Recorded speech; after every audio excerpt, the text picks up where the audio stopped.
Está começando mais um Wall Street Cast aqui direto de Nova York, no nosso estúdio na Times Square. Sejam todos muito bem-vindos, eu sou Bruno Corano.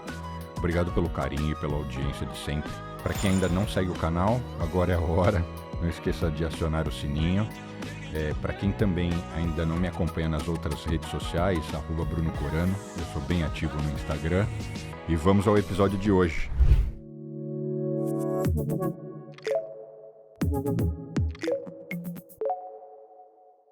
Hoje o Wall Street Cast recebe pela segunda vez um profissional com mais de 20 anos de experiência em finanças e investimentos. É professor, empresário e consultor, autor do livro Money, Planejamento Financeiro para Imigrantes. Ele é o fundador e CEO da Strong Advisors, que oferece soluções empresariais para a comunidade brasileira nos Estados Unidos. Um dos palestrantes do Imigra América, maior evento de imigração do Brasil. Seja muito bem-vindo, Abel Fiorotti. Obrigado, Bruno. Que satisfação, né? Estar aqui novamente contigo no seu podcast, aqui no Wall Street Cash, direto da Times Square. Uma honra para mim. E foi a sua segunda participação de muitas que ainda virão, certamente, porque a sua expertise e os seus conhecimentos, eu acho que se encaixam em vários papos que a gente vai acabar tendo aqui. Mas hoje, a ideia eu acho que é focar um pouco mais em impostos, tributação, essa vida fiscal aqui. Então vamos começar pelo que todo mundo quer saber. É mais barato aqui? É mais barato viver tributariamente falando?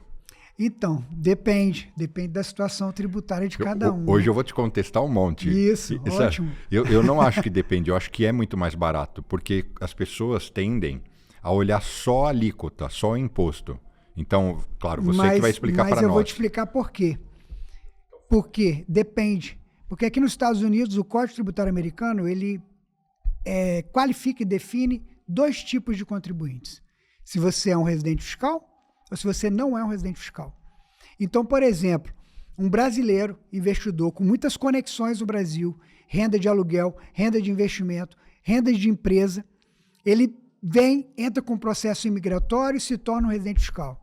Ou às vezes nem precisa de um processo imigratório. Se ele passar um determinado número de dias aqui nos Estados Unidos, já vira um residente fiscal, porque o IRS tem uma autonomia, é uma agência reguladora independente, vamos dizer assim, do ponto de vista da imigração. Então, doesn't matter se o imigrante está aqui até com status ilegal, né, do ponto de vista imigratório, que é uma outra agência também regulatória, que segue uma lei federal aqui nos Estados Unidos, independente que a pessoa eventualmente nem tem muitas pessoas nessa situação aqui nos Estados Unidos, que a gente sabe muito bem por morar aqui, inclusive brasileiros, que não têm um status legal para trabalhar legalmente, ele é considerado, se ele passar 183 dias num cálculo ponderado dos últimos 3 anos aqui dentro dos Estados Unidos. Então o IRS considera ele um residente fiscal, ele vai ter que declarar como se fosse um residente fiscal. O que isso implica?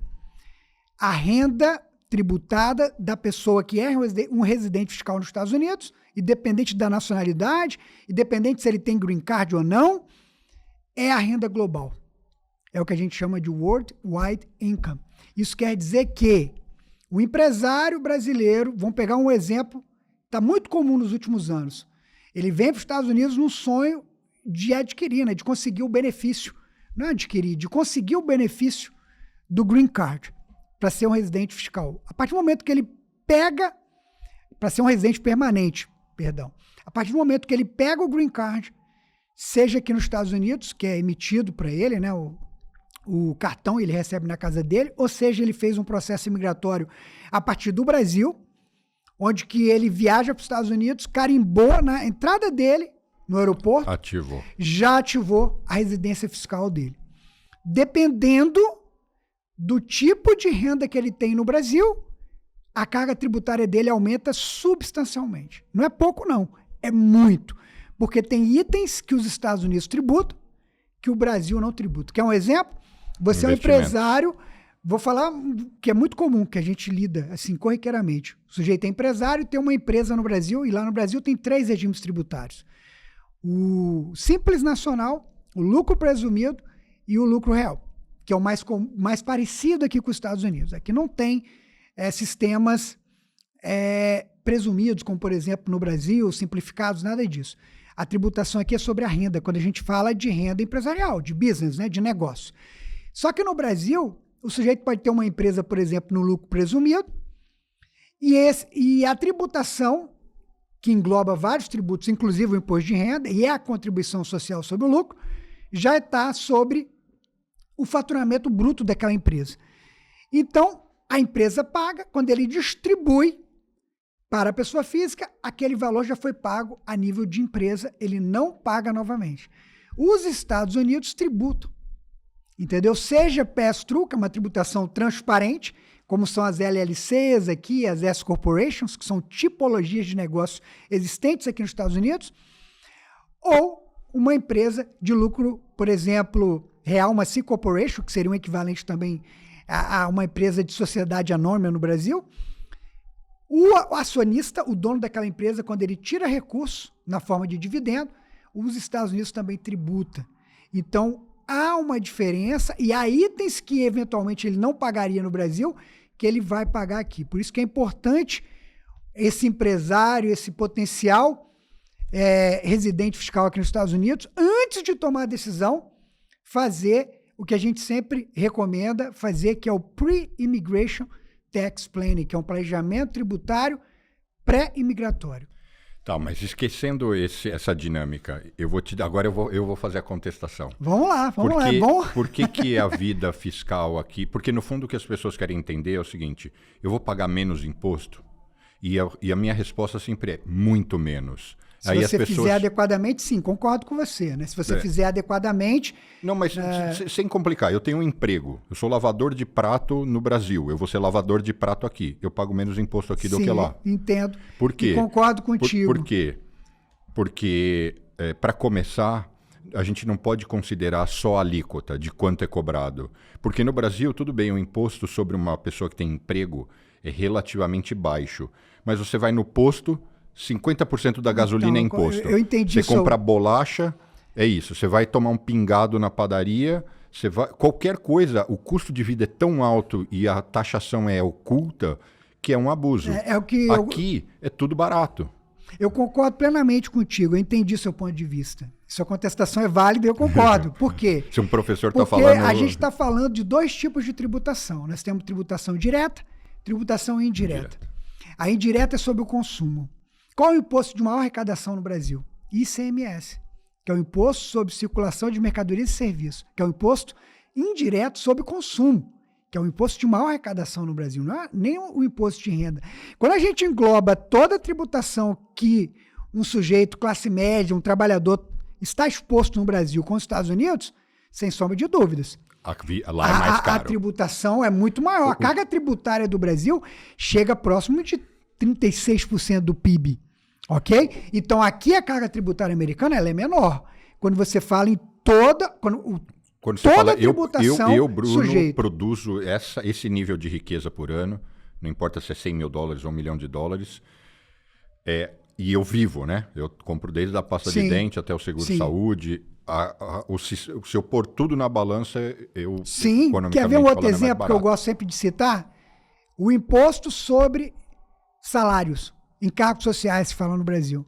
Tem estudo do professor José Pastore, da USP, que chegou à conclusão que no Brasil, dependendo, óbvio, do tipo de empresa e do estado, pode chegar a 102%. Quer dizer, se eu contrato funcionário por R$5 mil, o custo da empresa dobra. Aqui nos Estados Unidos, uma pequena empresa, tá? É importante que fique claro, na Flórida, que é um estado bem mais pro-business, liberal, com menos exigências, um small business, uma empresa pequena que acabou de abrir e tem, sei lá, 2, 3 funcionários. Porque acima de 50 funcionários, a própria lei federal exige também que a empresa ofereça certos benefícios, como, por exemplo, plano de saúde, entre outros benefícios que são obrigatórios. Isso varia de estado para estado também, tá? Estou dando o exemplo da Flórida, que é um estado bem pro-business, mas uma pequena empresa no estado da Flórida, vamos colocar aí, com 2 funcionários, sabe quanto é o custo desse funcionário, legalmente falando? Eu vou chutar aqui, 3, 4, 5%. 11%, porque ele tem 7,65% de FICA Tax, que é o imposto da Previdência Social, que a gente chama aqui de Social Security, e o Medicare, que é uma espécie de seguro para idosos, né? Que é obrigatório também para todos que trabalham e estão no payroll.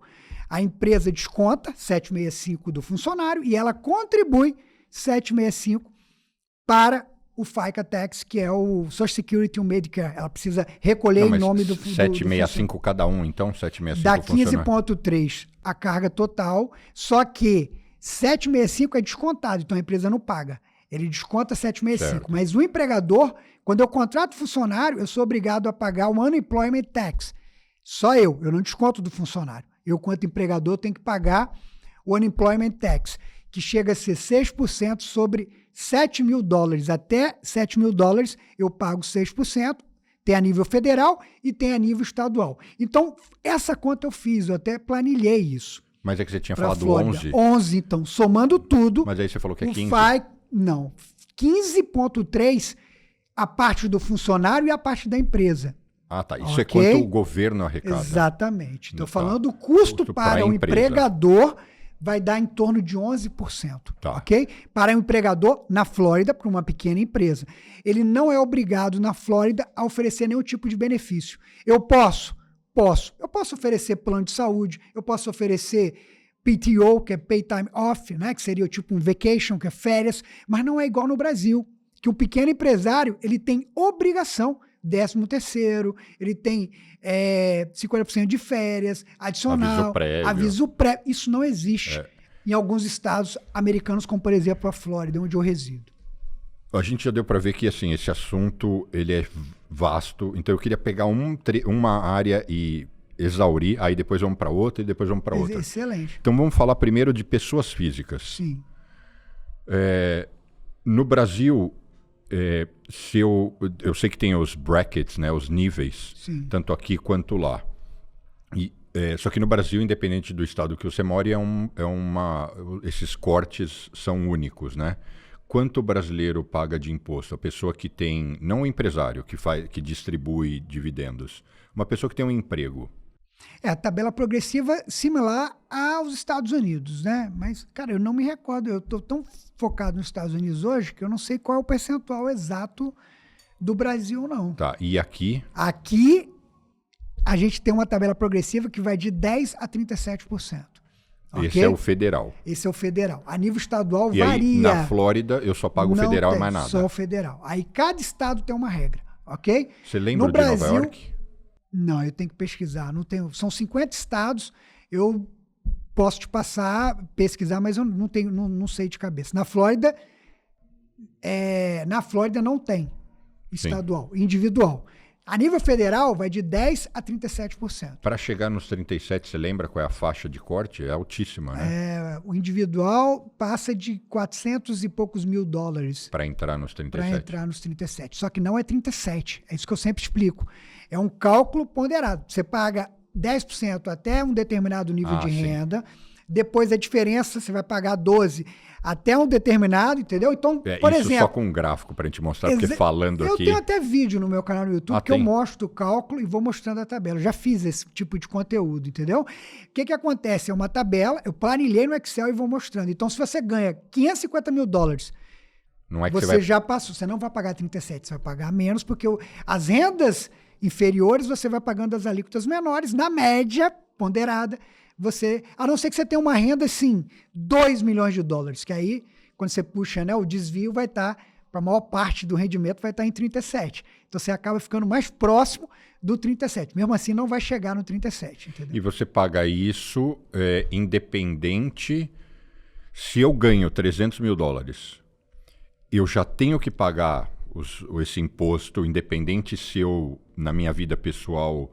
tive lucro ou não, assim, o que eu posso descontar? Porque no Brasil, eu acho que essa é a manobra, né? A pessoa se entuba de recibo de médico, um monte de coisa, de despesa para bater do imposto. Ótima pergunta. Aqui nos Estados Unidos, quando você é um W2, um employee, você tem pouca janela para diminuir. Você não pode deduzir, por exemplo, despesas como um business owner, como um self-employed, uma empresa... uma pessoa que tem a própria empresa, onde ele pode deduzir as despesas, lógico, despesas legais que ele usou para exercer aquela atividade econômica, tá?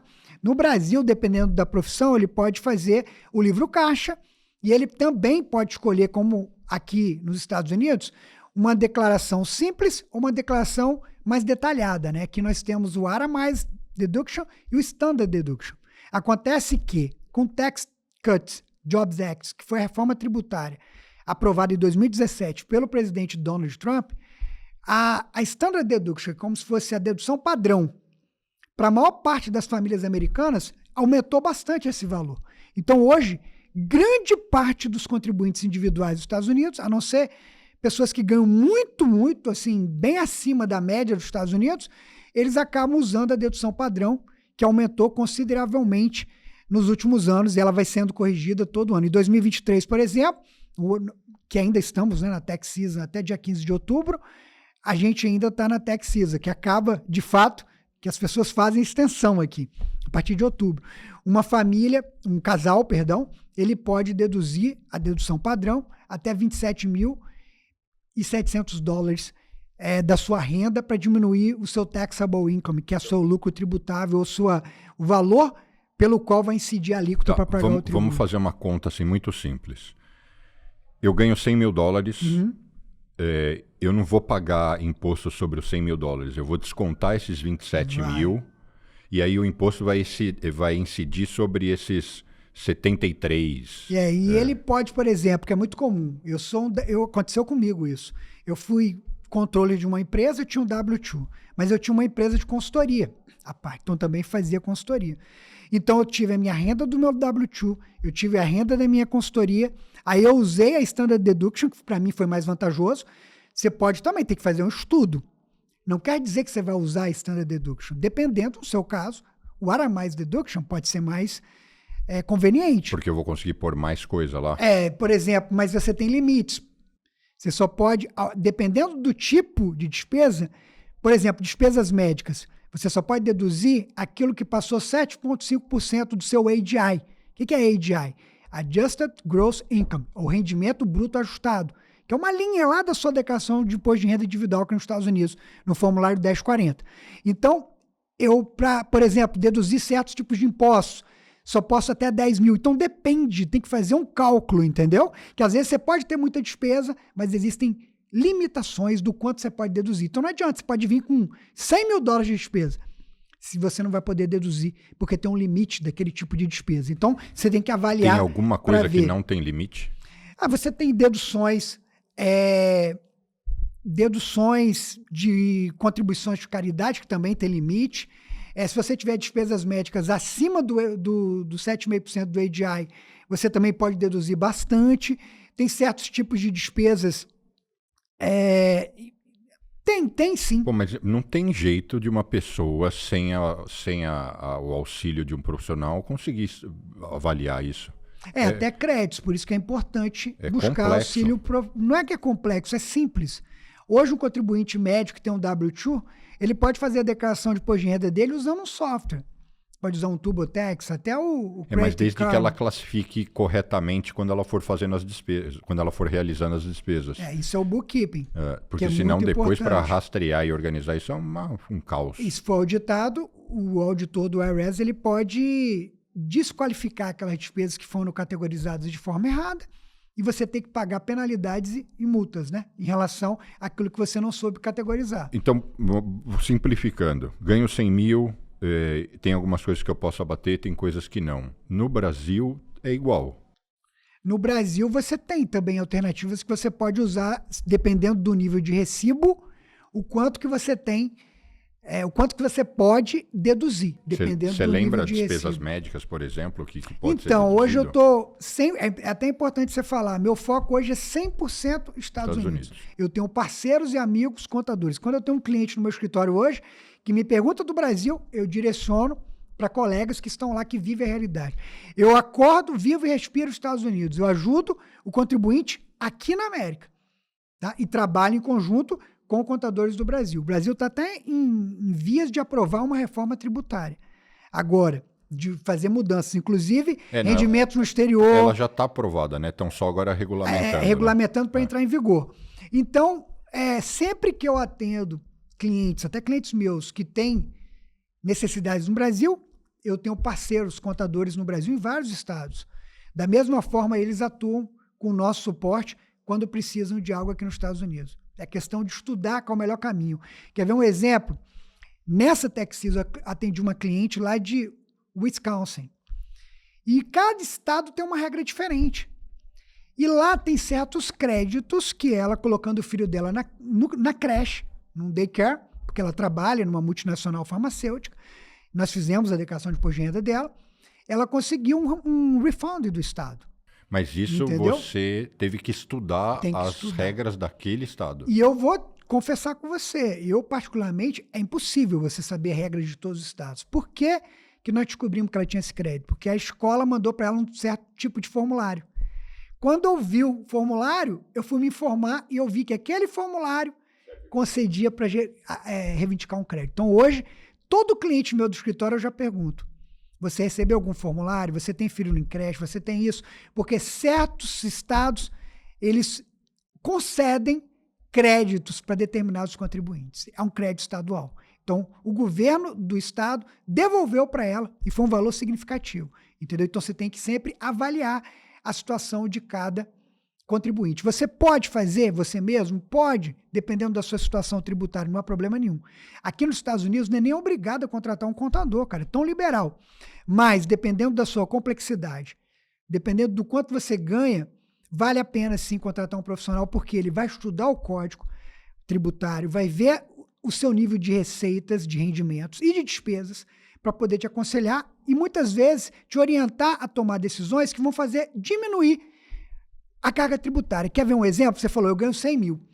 Você pode fazer um investimento no IRA, ou IRA, um Individual Retirement Account, que é uma conta, um programa de aposentadoria qualificado.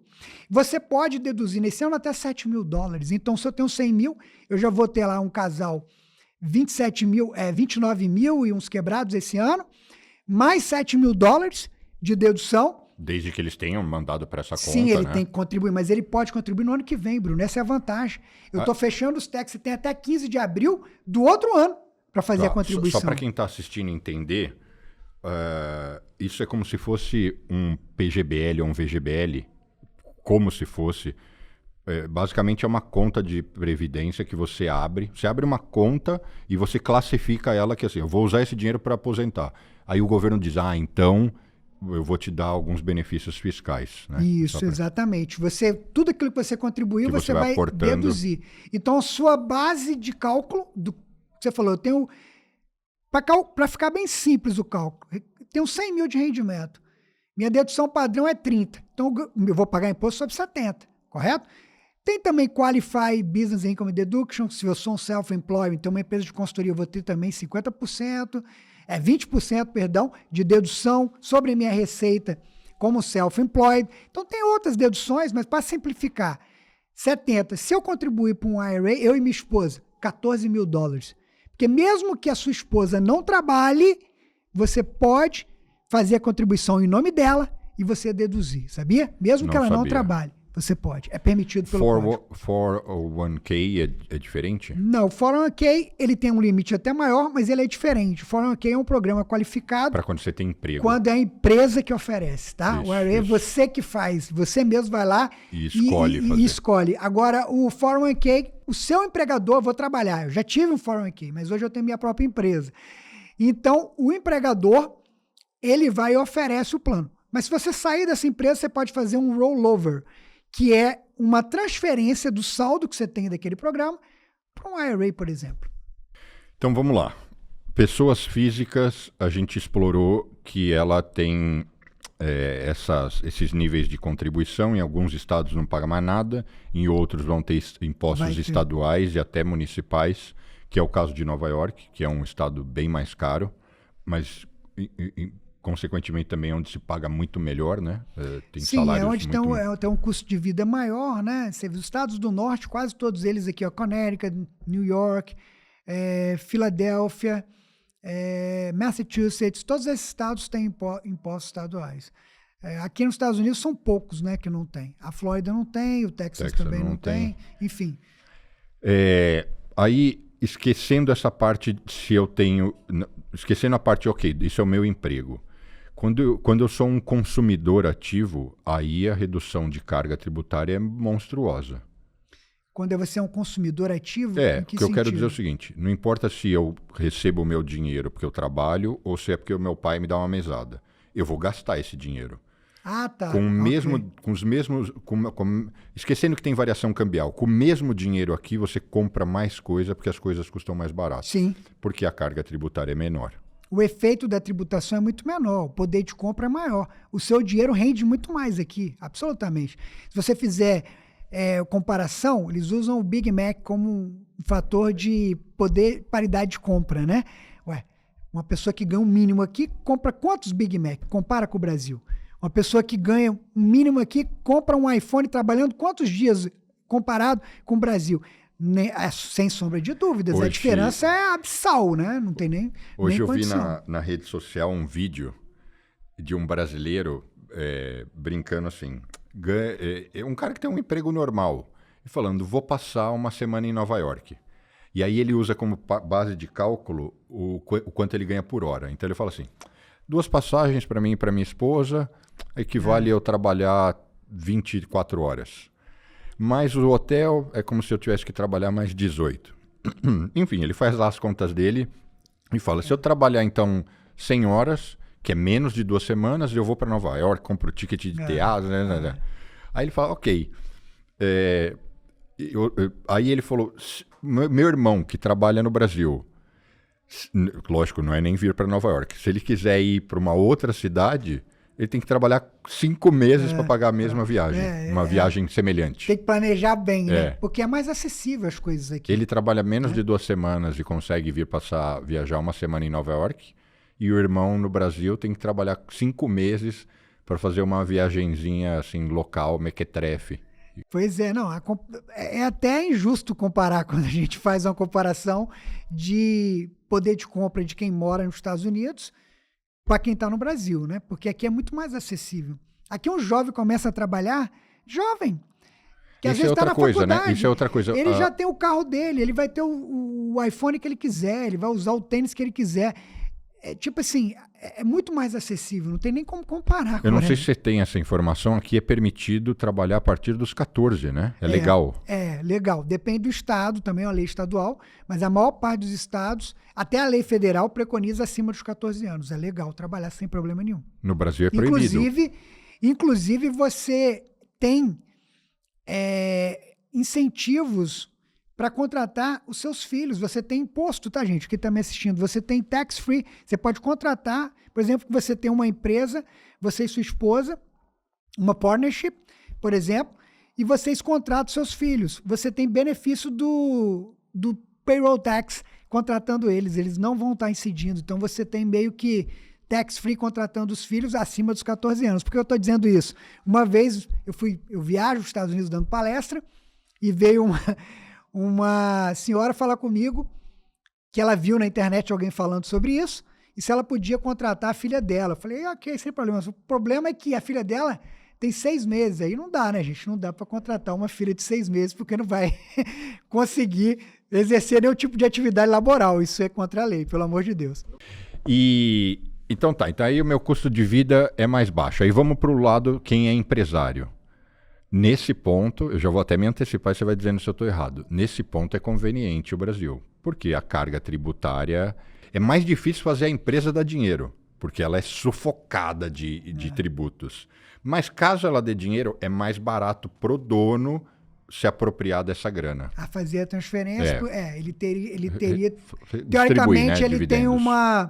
uma tributação menor, porque a distribuição do lucro, né, do dividendo, ela não é tributada, ela não é isenta, né? Então, ele pega o rendimento da empresa, se ele tem um negócio saudável que dá lucro, lembrando que é injusto também, tá? Se eu tenho uma empresa lucro presumido, esse lucro presumido eu já estou pagando, independente de eu ter lucro ou não. Eu faturei, eu já estou pagando imposto de renda, ok? Sobre o faturamento. É lógico que dependendo da alíquota, isso já é embutido no preço, dentro de uma estratégia fica conveniente e a empresa sendo lucrativa, ele já distribui. Só que estão mudando isso também no Brasil. A informação, apesar de eu não ser hoje especialista, meu foco é 100% Estados Unidos, eu ajudo meus clientes, eu ajudo você que está nos vendo a tratar da sua questão fiscal nos Estados Unidos, mas não no Brasil. Mas, enfim, pelo que consta, há um movimento no Brasil de tributar a distribuição de lucro, dividendo também, que hoje não é tributado. E isso vinha desde a época do Paulo Guedes, tá? Não só do atual governo. Havia uma sinalização. Se vai passar, eu não sei. Mas, enfim, se tributar, aí vai perder hoje, talvez, uma das grandes vantagens que o Brasil tem em relação aos Estados Unidos para quem é empresário. Mas vamos lá. Mesmo o empresário aqui nos Estados Unidos, se ele trabalhar de forma eficiente, tem várias estratégias que ele pode fazer para diminuir a carga tributária dele aqui. Quer ver? Mesmo o empresário, o self-employed, ele pode, dependendo, obviamente, de certos limites, contribuir até 25% do lucro dele para um Simple IRA ou para um SEP IRA, que é um programa também qualificado de aposentadoria para um pequeno empresário. Então, ele pode colocar o dinheiro nesse programa. Se for uma empresa maior, pode constituir um 401k. Tem outras alternativas que ele pode utilizar para diminuir a carga tributária dele legalmente nos Estados Unidos. Sem contar que você pode deduzir toda a despesa que é ordinária, ou seja, que é comum para aquele setor de atividade e também necessária para realizar receitas. Tá? Tudo aquilo que é ordinário e necessário, você vai deduzir para diminuir o seu ônus tributário, o seu tax bill, o seu tax liability aqui nos Estados Unidos. Então, dependendo de uma empresa, né, que está começando, ela vai estar no estágio inicial. É muito mais simples e melhor nos Estados Unidos do que no Brasil. Porque uma empresa inicial geralmente não tem um lucro tão alto. Né? Ela está em fase de desenvolvimento, você pode capitalizar aqueles investimentos, você pode deduzir, você pode usar e lançar mão de algumas estratégias, como, por exemplo, da depreciação acelerada, usando o Section 179, que é a seção 179 do Código Tributário Americano, para depreciar equipamentos e veículos e alguns determinados ativos fixos de forma acelerada. Tá? Você tem um bônus depreciation, que você pode, o ano passado, né, 2023, deduzir 80% e esse ano 60% do total do ativo que você adquiriu, tendo uma depreciação acelerada.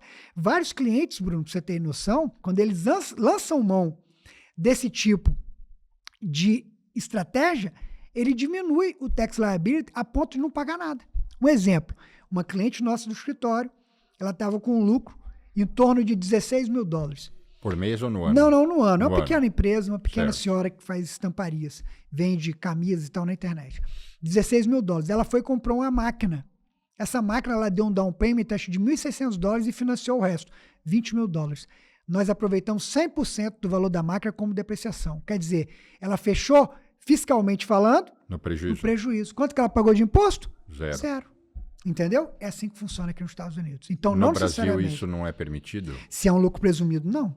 Não, presumido, se é presumido sim. Simples, não, que seria o natural na situação dela. Uma empresa uma empresa grande, ela vai ter prejuízo. E lembrando que o prejuízo, dependendo do prejuízo, no caso do prejuízo de negócio, ela vai poder também carry over, aproveitar e compensar em resultados futuros. Exatamente. Ok? Ele pode compensar depois esse prejuízo que eventualmente você teve nesse ano, nos próximos anos. Em média, quanto custa aqui para um profissional organizar o imposto de renda de uma pessoa física normal? Normal que eu falo, não é um cara cheio de fontes de receita, é uma pessoa normal, que tem um emprego, tem uma pequena empresa. Para declarar o imposto dele, varia de $90 depende, né, do nível de profissional que ele vai Mas eu achei que custasse pelo menos uns 1.000, 1.500, não?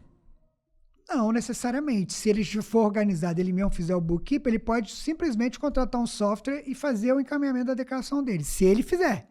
Mas se ele quiser que algum profissional como você se ele quiser que alguém, aí depende, né? Varia. No nosso escritório, tem que ver o número de transações da empresa, a gente tem uma tabela. Não, pessoa física. Pessoa física, $600, dependendo da situação. Eu achei que fosse 700, depende. Eu tenho clientes de $650 a $1.500, depende. Eu não tenho como passar um valor sem analisar. A gente tem o que a gente chama de um checklist, que é um organize, é um questionário.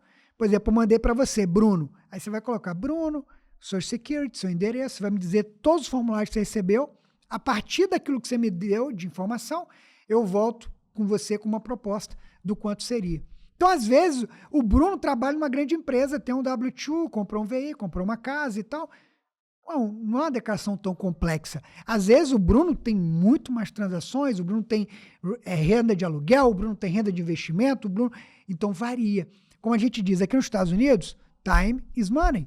Depende do tempo que a gente vai ter que dedicar estudando e preenchendo os formulários. O preço é determinado de acordo com o tempo dedicado àquela atividade. Por que as pessoas têm tanto medo de dividir o Social Security Number delas como se fosse uma ameaça? Ótima pergunta. pergunta. O que fazem com esse número? Ótima pergunta, porque tem muita fraude, tem muito esquema. As pessoas roubam o Social Security, pode aplicar para crédito, pode fazer declaração de imposto de renda fraudulenta no seu nome para buscar refund e botar a conta bancária. Isso tem demais aqui nos Estados Unidos. Tanto que alguns clientes, eles têm um código, né? Um código do IRS, um IP, onde que um PIN, perdão, não o IP, o PIN, que o IRS manda para a gente encaminhar a declaração eletronicamente, que a gente é autorizado para fazer o envio, né, para o IRS, o cliente tem que nos enviar. Isso é enviado via carta no endereço dele, o número, para evitar qualquer tipo de fraude. Para o IRS receber a declaração desse cliente, eu preciso inserir o PIN. Do contrário, ele não aceita, porque esse cliente já teve no passado um histórico de ter fraudado o seu Mas só quem passou por algum tipo de fraude que passa a ter esse PIN ou Sim, eu posso solicitar? Acredito, você pode solicitar também, mas geralmente é quem já passou pro tipo de fraude, tá? Que o IRS, quem já teve esse tipo de fraude, eles determinam esse PIN. Mas você pode criar, aliás, fica uma sugestão para quem mora aqui nos Estados Unidos e está nos assistindo. Crie a sua conta no IRS, é muito simples e fácil. Quando você cria a sua conta, você tem como tirar os transcripts, tá? É um procedimento gratuito. Você vê se você tem algum balance due, uma conta de imposto a pagar, praticamente você tem toda a sua vida. Eu que moro aqui há anos, eu tenho conta no IRS? Eu nunca abri. Você criar ela online. O seu social é o seu número da conta. Você vai entrar no link do IRS para criar a sua conta e lá dentro você vai confirmar suas informações baseadas na última declaração que você enviou para o IRS, que é basicamente seu endereço, seu nome, o número do social, e lá dentro você tem toda a sua vida fiscal aqui dentro dos Estados Unidos. Inclusive, os históricos de declarações é muito bacana. Você pode solicitar, inclusive, pedidos de parcelamento, enfim, toda a informação. Isso cria maior segurança. Eu recomendo a todo contribuinte que está nos assistindo a criar a sua conta online junto ao IRS. Vou me cadastrar. Isso. Eu nunca soube que era possível isso. Cadastre que você vai ver. Se precisar de qualquer apoio, eu te ajudo. E aí, seguindo, então, a gente falou seguindo nessa história do cara que é empresário, o empresário aqui, mesmo a empresa tendo tributado, quando ele for se pagar ou pegar o lucro da empresa, ele tributa igualzinho como se fosse um salário. Ele entra como uma renda ordinária, que a gente chama aqui. Que seria igual a um salário. Que é uma renda similar, ordinária. mas só que a diferença é que é o seguinte, só o lucro, né? Só a parte tributária. Vamos supor Sim. que eu tenho uma empresa aí e você, uma partnership, tá? Uma tributação transparente, né? Uma pass-through entity, que não existe no Brasil, que aqui tem, muitos brasileiros se confundem. Nós tivemos uma empresa e essa empresa teve um lucro, $1 milhão. $1 milhão, 50% cada um. Então, $500 mil vão ser atribuídos ao Bruno, $500 mil vão ser atribuídos ao Abel. E a gente vai receber um Schedule K1, ou K1, um anexo K1, um cronograma K1, que é um formulário que eu preciso declarar. A empresa declara, formulário 1065, que é o formulário fiscal para empresas dessa classificação fiscal, uma partnership. E aí, quando ela declara, os sócios recebem um formulário K1, que ele obrigatoriamente tem que declarar na declaração de imposto de renda. Então, o Bruno vai ter que declarar $500 mil como uma renda de participação como sócio no negócio. E vou ter que tributar em cima dos 500 mil. Você vai pagar sobre... Aí vai juntar todas as rendas. O quanto você vai pagar depende. Depende se você tem outros créditos. Supondo que seja a minha única renda. Ah, sim. É a mesma coisa se eu tivesse um salário de $500 mil. Ou não? É diferente porque o salário de $500 mil você já vai pagando todo mês, descontado. Pouco a pouco. Mês a mês. No caso, se você é o único dono da empresa, você é um self-employed, você não fez uma election, aí eu estou entrando um pouco técnico, porque eu posso ser um self-employed e tributar a minha empresa como uma S-Corporation. Tá? Eu não estaria nessa situação específica. Vamos supor que eu sou uma partnership, eu e você. você recebeu os $500 mil de participação do seu lucro da empresa que auferiu $1 milhão de lucro. Você vai pagar, né, o self-employed tax, você vai pagar como se fosse o salário. Só que ao contrário do assalariado que vai todo mês pagando, você vai ter que pagar no ajuste. E pelo esse nível de renda, possivelmente pode incorrer algum tipo de penalidade também. A não ser que você não teve nenhum tipo de passivo trabalhista no ano anterior. Penalidade? Porque eu ganhei muito? É porque você paga trimestralmente. Você deveria pagar o que a gente chama de Estimate Tax Payment. Trimestralmente você tem que estar pagando pelo nível de renda. Estou dando um exemplo de $500 mil. Mas vamos supor que você chegou, no ano passado, você não teve nenhum imposto a pagar. Né? Zero. Mesmo que você tenha 500 mil, você não vai ter penalidade, porque a última declaração você não teve nada o que pagar. Mas nessa próxima, a próxima declaração que você receber, já vai vir lá os vouchers para você estar pagando dentro do prazo estimado para evitar esse tipo de penalidade. Agora, olha só, o imigrante decidiu, vai morar nos Estados Unidos, conseguiu o green card, pega o avião, desce aqui e transfere R$6 milhões para os Estados Unidos para arredondar $1 milhão.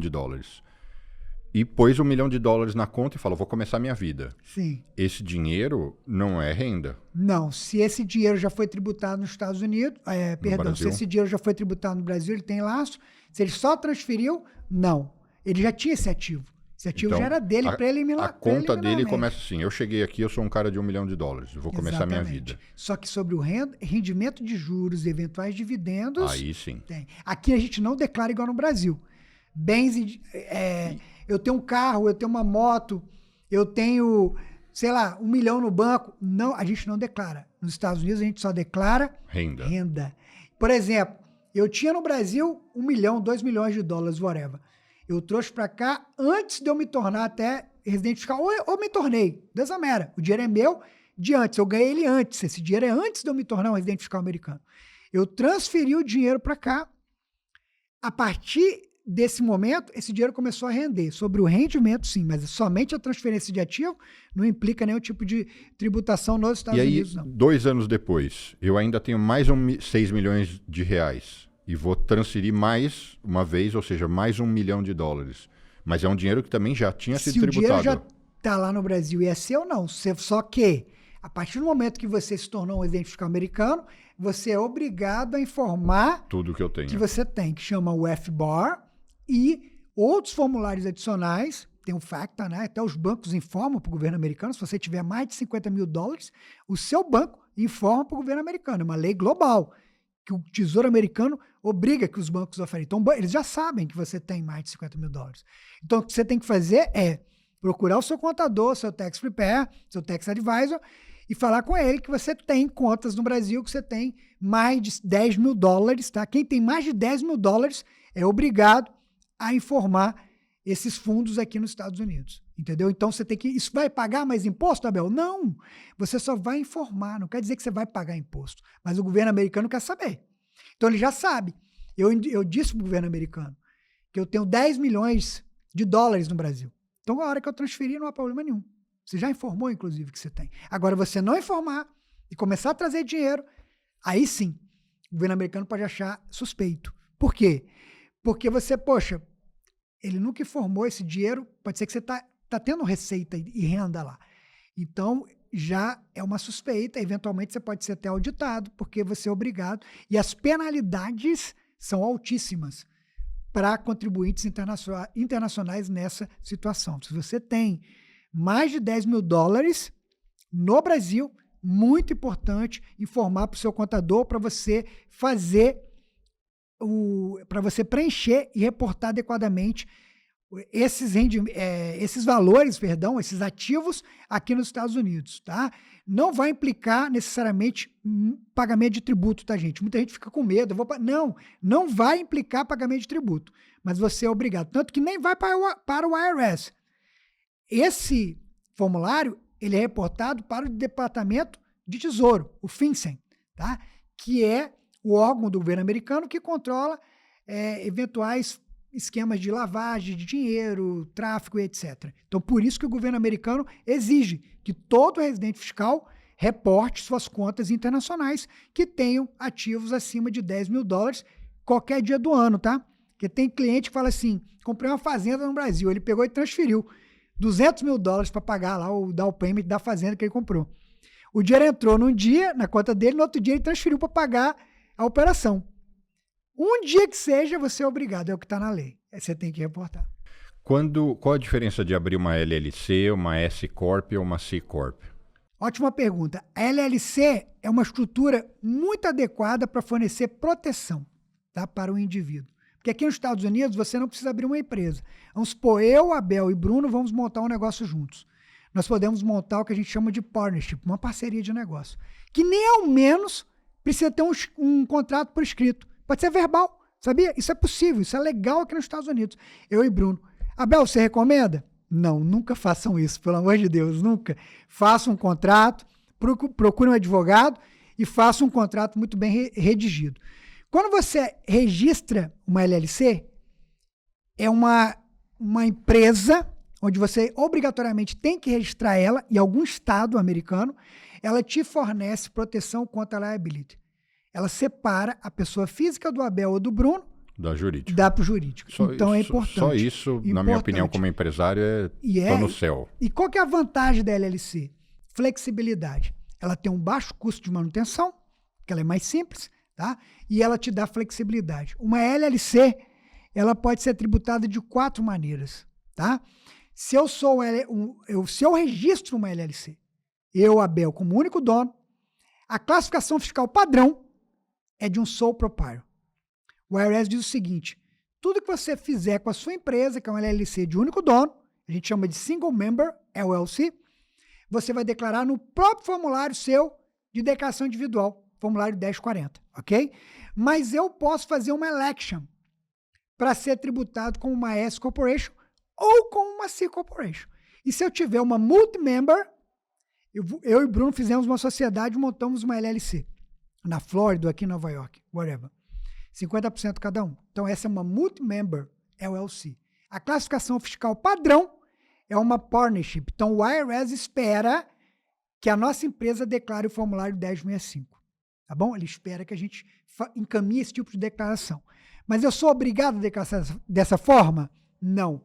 Eu posso declarar fazendo uma election para ser tributado como uma S Corporation ou uma C Corporation. Uma corporação, por outro lado, é uma estrutura mais complexa que requer um nível maior de controle e de organização. Tanto que uma LLC, o documento legal que embasa as relações entre sócios e de como vai funcionar a empresa, é o Operation Agreement. Fazendo analogia com o Brasil, contrato social. Como se fosse o contrato social. E uma corporation é o Corporate Bylaw, que é como se fosse o estatuto da sociedade, tá? De uma sociedade anônima do Brasil. Então, uma corporação é uma estrutura mais robusta, mas ela é a estrutura de negócio que fornece maior proteção a nível individual para o sócio, é uma corporação. Tá? Mais que a LLC? Mais, porque uma LLC, se o sócio fizer o que a gente chama de commingling, que é misturar fundos pessoais com o da empresa, um advogado na corte pode desconsiderar. Ok? Tome muito cuidado, por isso que eu sempre recomendo. Montou a LLC, monta uma conta bancária. Separado e faz tudo separado. Cartão de crédito, tudo separado. Evita pagar coisas pessoais com a empresa, porque já existe jurisprudência, já existe precedente de advogados que conseguem reverter e provar que a LLC está sendo usada para fins pessoais. Okay? Isso eu fui aprendendo com os meus advogados e tributaristas aqui, exatamente isso. Bruno, essa viagem que você vai fazer é de ano novo, é pessoal? Compra no seu cartão de crédito pessoal. Você está indo visitar o Abel em Miami, é uma reunião, compra no cartão de crédito da empresa. E na empresa, fazer um diário, tirar uma foto. Por que pareça, a foto, eu estou aqui com o Bruno, tirei uma foto com ele, via trabalho em Nova York, é um meio de comprovação. Né? Você faz um relatório do que falamos, qual o objetivo. Isso está na regra do IRS, a regulamentação, isso preconiza. Então, você comprou sua passagem para cá pela empresa? Pela empresa, eu vim trabalhar, eu estava em Connect, dando palestra no evento e vim para cá gravar um podcast, que é marketing para minha empresa. Eu estou divulgando o meu nome, meus negócios, então é uma despesa dedutível. Mas fala mais da S Corp e da C Corp. O que diferencia as duas? Porque comparado ao Brasil, seria o que é uma SA?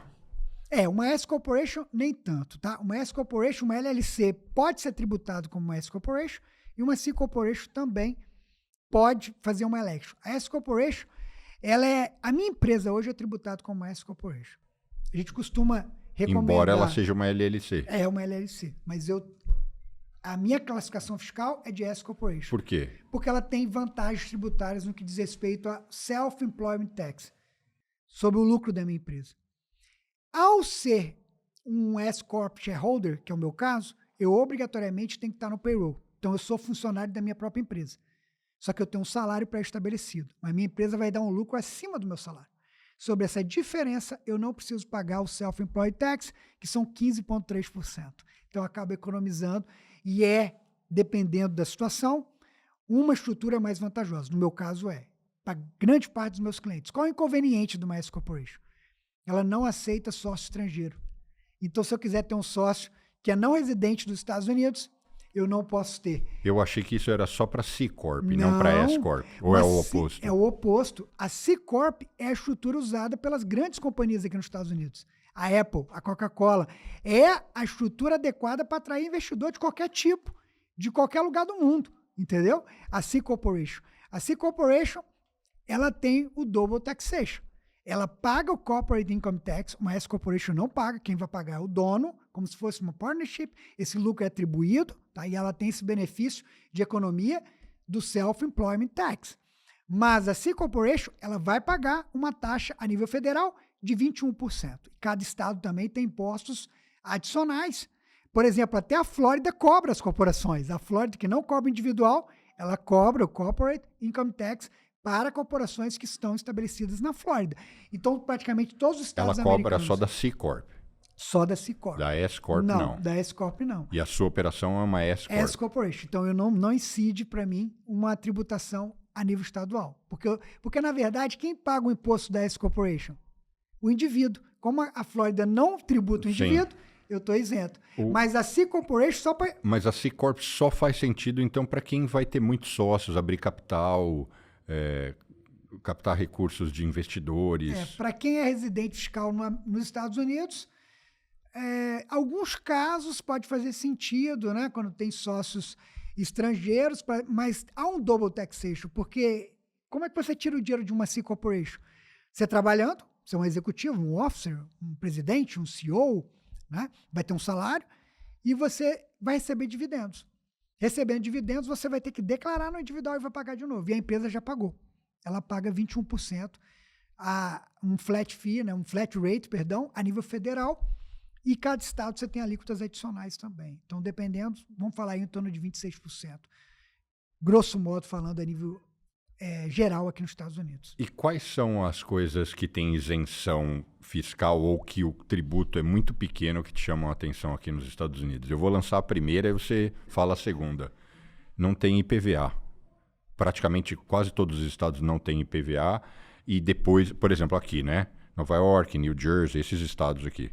Não existe IPVA, você compra o carro, você usa 5 anos, não paga nada. No 5º ano você só revalida o registro.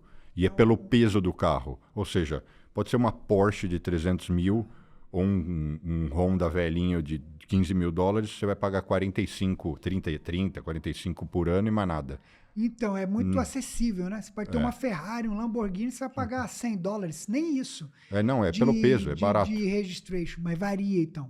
O DMV é estadual. Sim. Então, você está falando da regra sua aqui.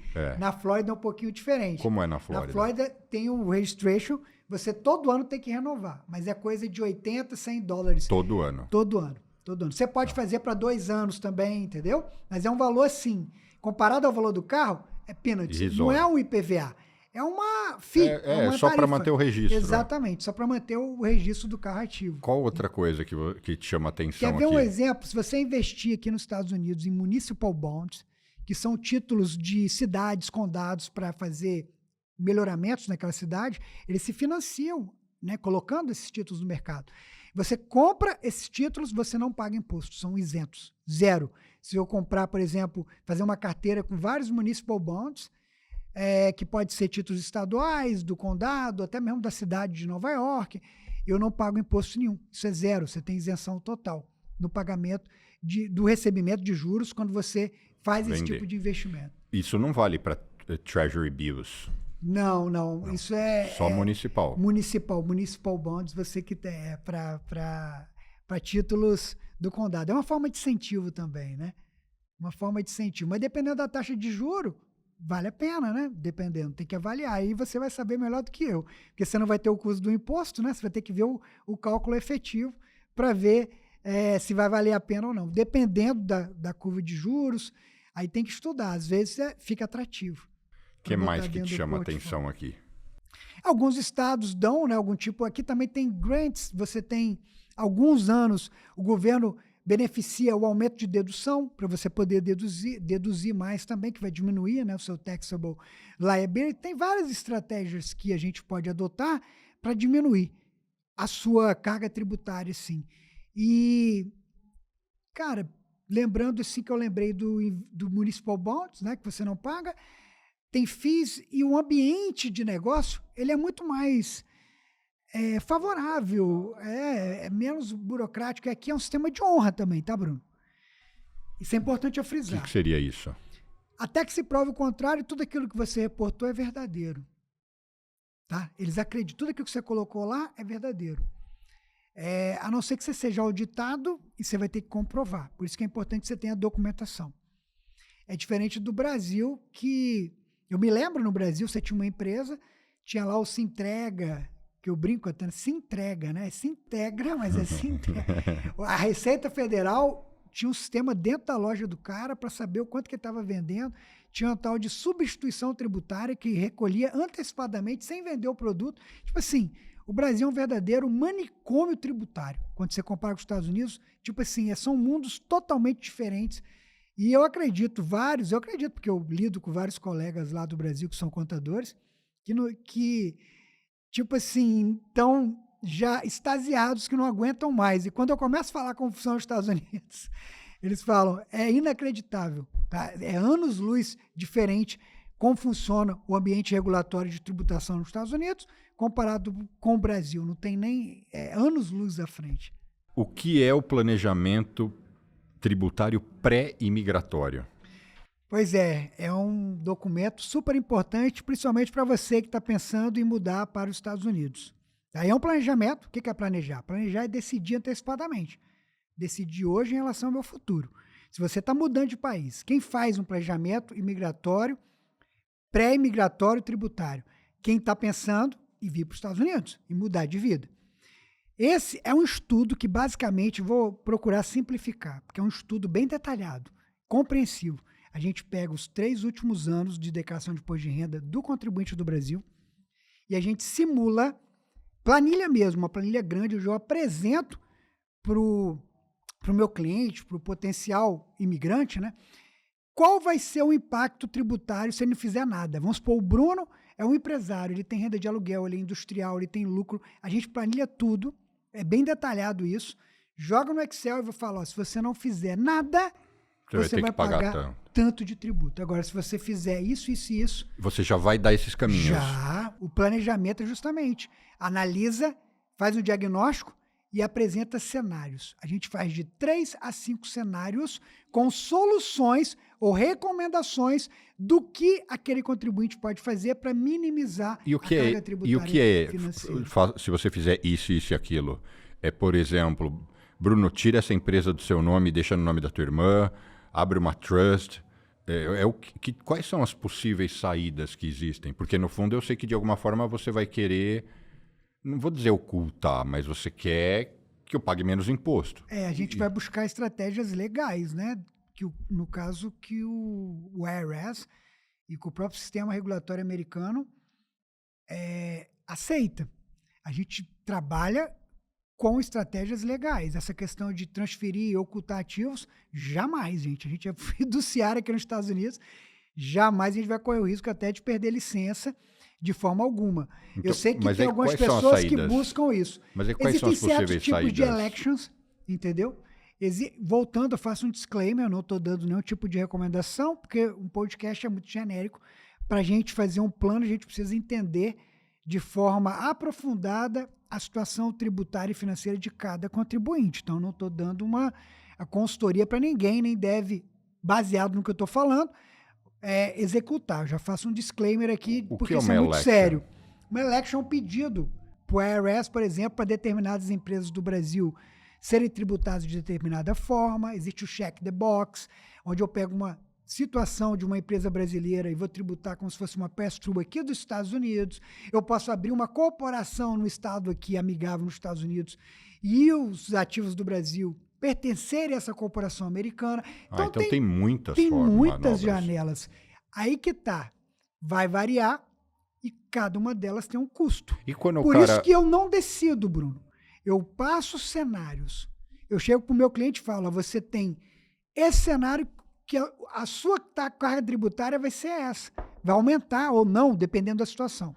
E eu tenho um cenário A, B e C, que vai te custar tanto, que vai dar esse resultado, esse aqui vai te custar tanto, vai te dar esse resultado, esse aqui vai te custar tanto e vai te dar esse resultado. Então, depende. Quem toma a decisão é o próprio cliente. E quando o cara já está todo errado, já veio para cá faz alguns anos, não fez o planejamento pré-imigratório, está tudo bagunçado. Aí Você não também é tem como pegar e organizar esse negócio. Tem, não é mais o Pre-Immigration Tax Planning, porque ele já se tornou. O bom do Pre-Immigration Tax Planning é que ele pode fazer isso, transferir cotas, às vezes, de empresas do Brasil antes dele se tornar um residente fiscal americano, né? Ele vai tomar certas decisões que, de repente, dentro da conveniência dele, pode ser interessante. Antes, se ele já é um residente fiscal, tem menos alternativas do que quem é ainda não é um residente fiscal, mas ainda assim tem alternativas. A questão é que a partir do momento que ele se tornou, ele corre aquele risco de estar sujeito naquela tributação maior, naquele período até ele tomar as decisões ou as recomendações, acatar, né, determinadas recomendações que foram previstas no planejamento tributário que foi desenvolvido para aquele contribuinte específico.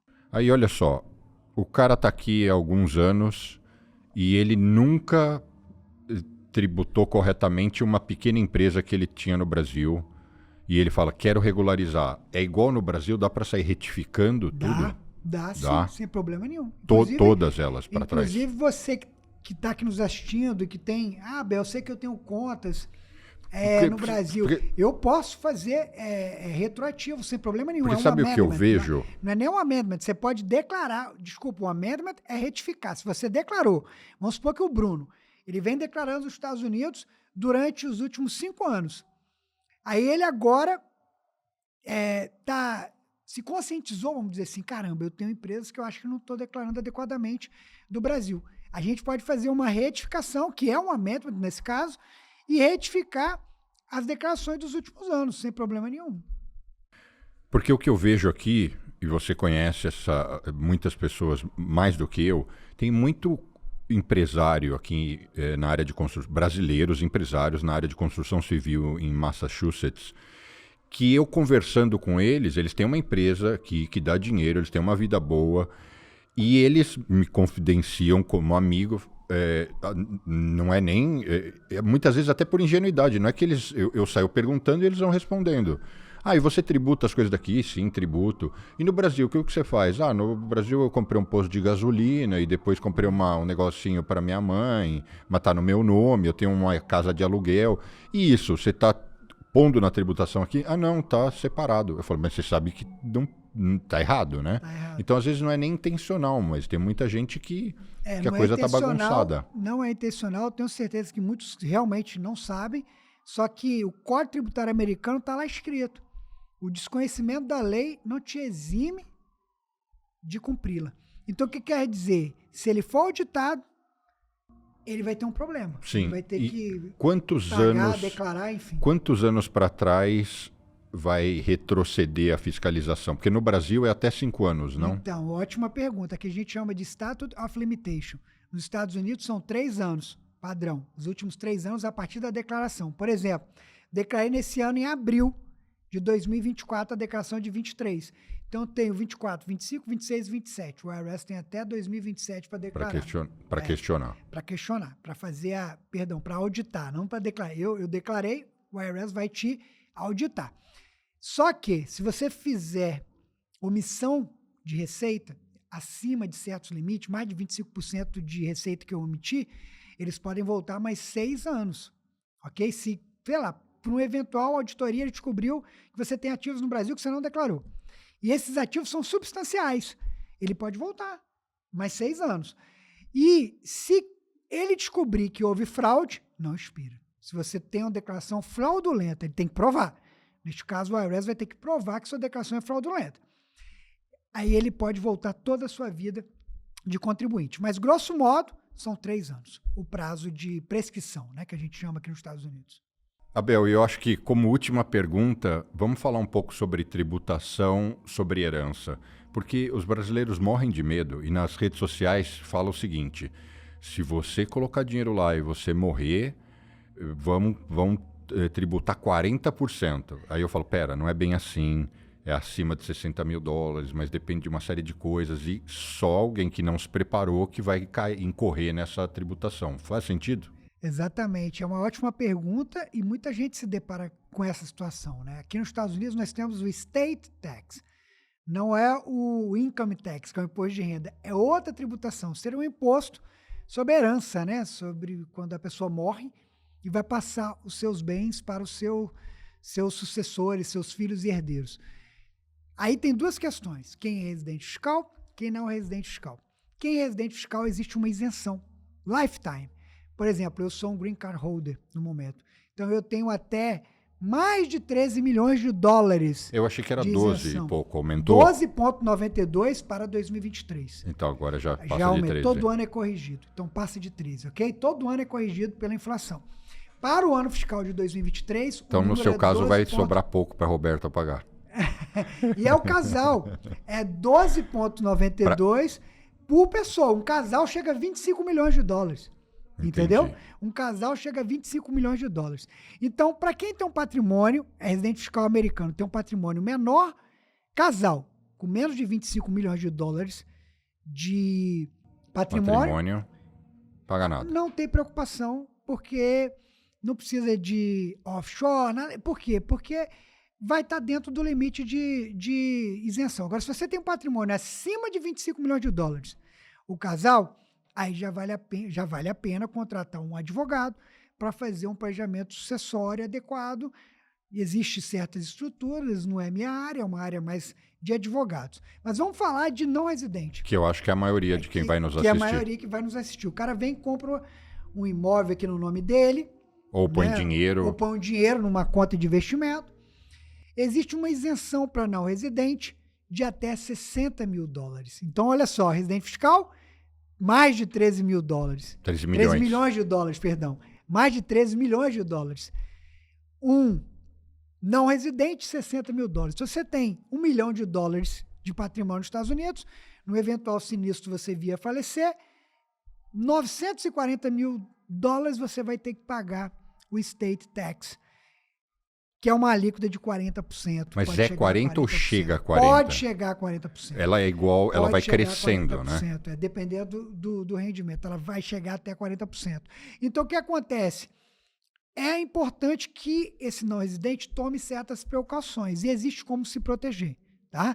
Ele pode abrir certas estruturas, como, por exemplo, empresariais, ter um bom contrato, aí tem que contratar um advogado, porque contrato é uma atribuição exclusiva de advogados aqui nos Estados Unidos, mas você pode, dependendo do não residente, por exemplo, montar estruturas offshores, onde você já prevê esse tipo de situação para que as cotas sejam passadas por exemplo, automaticamente. Tá? Eu não tenho filho, mas se eu tivesse, eu já posso colocar os meus ativos em nome de uma offshore, que quando eu morrer já vai para ele, então no fundo trust, ele recebe, né, as cotas. Geralmente você monta um trust com beneficiários. Mas são seus isso herdeiros. dentro da jurisdição americana, dá para fazer isso dentro de uma LLC ou uma S-Corp? Geralmente na questão sucessória, como eu falei, não é a área que eu milito muito, até porque é uma questão legal, mas geralmente você pode fazer sim, através de uma LLC, você pode montar uma road company, que é dona de todos os ativos aqui nos Estados Unidos, pode ser tanto uma C-Corp ou uma LLC, uma corporation ou uma LLC. Então, mas não é muito usual. Geralmente, eles usam trust ou outras estruturas para poder gerar maiores benefícios de sucessão. Eu não estou falando tributário. Estou falando da questão sucessória, que eu nem posso falar, na verdade. É um ganho tributário para a sucessão. E aí acaba que não se paga nada, né? Porque os poucos que eu conheço que faleceram, a família não pagou nada, porque eu estava no trust. Sim, você está falando não do income tax, do estate tax. É, dependendo da estrutura que você estrutura, as cotas ou os patrimônios são passados automaticamente dentro da estrutura, é como se houvesse uma troca de sócio, ok? Mas isso tem que ser feito muito bem feito, para não gerar incidência, tá? Como eu disse, não é uma área que eu atuo, isso tem que ser feito a nível contratual, o contrato tem que ser espírito e não pode ferir a lei tributária. Tá? Tem que ser uma estrutura que não vai ferir a lei tributária para não gerar incidência, senão os herdeiros terão que pagar, né? Porque a pessoa que morreu não vai pagar mais nada, mas quem fica teria que pagar. Mas existem sim estruturas adotadas por investidores, né, empresários qualificados, onde que dentro da estrutura são feitos documentos legais que conseguem minimizar essa questão para que faça com que a pessoa pague o menor possível de tributos. Maravilha. Abel, muitíssimo obrigado por mais essa visita. Eu que agradeço, espero que possa contribuir aí com certeza. Os contribuintes, contribuiu né? muito. Tanto quem está aqui nos Estados Unidos, como quem está no Brasil também pensando em vir morar nos Estados Unidos. Onde as pessoas te encontram nas redes sociais? Onde que você é mais ativo? Sou bastante ativo no meu Instagram, que é o @abel.fiorotti.usa, né? USA. Fiorotti com temudo. O temudo. E também no meu canal no YouTube. Eu tenho um canal no YouTube que é o Abel Fiorotti USA. Também tem meu website, que é o abelfiorotti.com. Também as pessoas podem ir lá. Tem bastante informação a respeito do meu trabalho, enfim. E você, além dessa parte de consultoria, você vende cursos também? Sim, eu tenho uma empresa de educação, na verdade, né? Abel Fiorotti Education. Nós temos 8 treinamentos. A gente forma profissionais que queiram atuar na área de contabilidade aqui nos Estados Unidos, de bookkeeping, e também na área sem de sem necessariamente ter que morar aqui. Não, pode fazer remoto, né? O bookkeeping é uma profissão aqui nos Estados Unidos não regulamentada do ponto de vista de licença. Você não precisa de nenhuma licença, você só precisa do conhecimento. E ter os clientes, obviamente, para você fazer a categorização, que é super importante. Você não vai poder assinar a declaração de imposto de renda, mas você pode fazer todo o trabalho, vamos dizer assim, braçal, mais difícil, né? O que demanda mais tempo. E ganhar em dólar. E ganhar em dólar. Então, eu tenho vários alunos hoje. Nos seus vídeos você explica isso, Explico, né? Que eu já vi. Nas minhas redes sociais, tenho treinamentos, eu tenho aulas no meu YouTube, tem bastante informação para aquele brasileiro que está nos assistindo, tem interesse de ganhar em dólar, né, de iniciar uma nova carreira, e amanhã ou depois, por que não? Até vir morar nos Estados Unidos, eu chamo o bookkeeping como um kick-off, o primeiro passo para quem quer, eventualmente, no futuro, até se tornar um contador aqui nos Estados Unidos. E na próxima que eu tiver em Miami, eu me convido novamente para ir no seu podcast. Vamos lá, vai ser um prazer. Vamos falar de investimentos, de imigração, de vários assuntos aí, que eu sei que você também está militando bastante agora. Combinado. Muitíssimo obrigado, Abel. Obrigado, foi uma honra. E obrigado também a você que nos acompanhou até aqui. Obrigado pela audiência, pelo carinho. Não esqueça de deixar seu like, de seguir o canal, ativar o sininho. E para quem não me acompanha ainda no Instagram, @Bruno Corano. Até a semana que vem.